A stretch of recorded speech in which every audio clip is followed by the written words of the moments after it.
Labarai da ɗumi-ɗuminsa, ƙasar Nijar da ƙasar Algeria, sabuwar babbar alaƙa ta ƙullu. Yayin da ministocin ƙasar jamhuriyar Nijar ɗin suka sauka a ƙasar Algeria,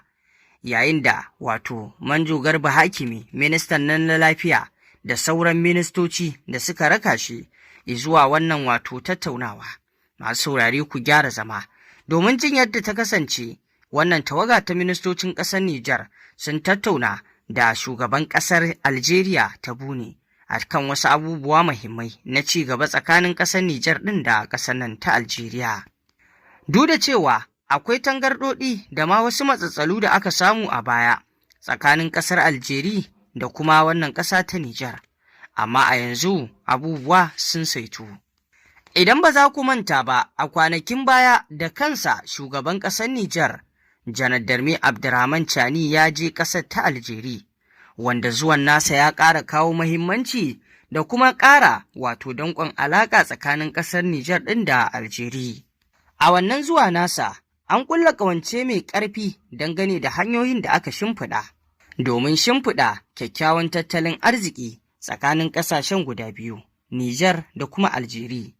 da kuma kyautata hulɗa na alaƙa tsakanin mutanen ƙasar Algeria da kuma na Nijar, da kuma shata hanyoyi daban-daban waɗanda za su taimaka wajen kyautata alaƙa da juna. Haka zalika uwa uba dangane da batun kyautatuwar tsaro, shi ma alaƙa ta ƙulla akan haka.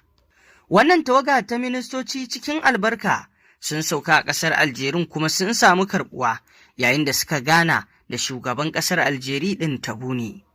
Kuma wannan ziyarar aiki da ministocin suka kai ƙasar Algeria nan ba da daɗewa ba za ta fito da sakamako mai kyau na alheri tsakanin ƙasar Nijar da Algeria. Kuma sannan ana fatan duk irin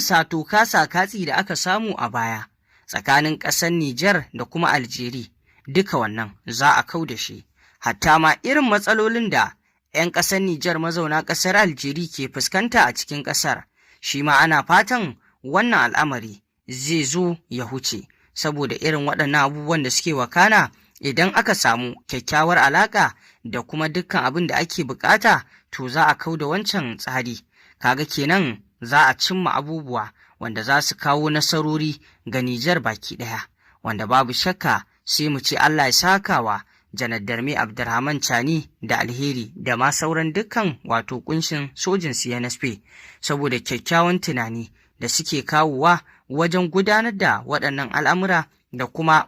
gyara duk wata ɓarna da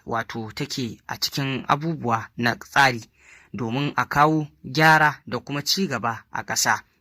Domin kyautatawa da kuma gyara hulɗa tsakanin Nijar da Algeria babban abu ne da zai kawo ci gaba, domin duk waɗannan ƙasashe da suke da kusanci da Nijar, to dama ya kamata a ce an gyara kyakkyawar alaƙa tsakani, domin hakan zai kawo hulɗa da juna mai kyau da kuma tattalin arziki ya bunƙasa. 'Yan ƙasar Nijar da suke can su samu zama na kwanciyar hankali, wanda wannan abu ne, tunani ne mai kyau. Shugaban ƙasa Janar Darme Abdurrahman Chani da Firaminista Ali Muhammad Lamin Zan, tun da suka hau wannan karagar mulki, a kullum ƙoƙarinsu da ma dukkan jami'an CNSP ƙoƙarinsu shine samar da tabbataccen ci gaba a ƙasar Nijar, wanda zai zamanto 'yan ƙasa su alfahari da ƙasarsu duka, abin da zai zo nan gaba, kaka da kakanni da suka shuɗe da jikoki da za su zo a nan gaba, da ma dai abin da yake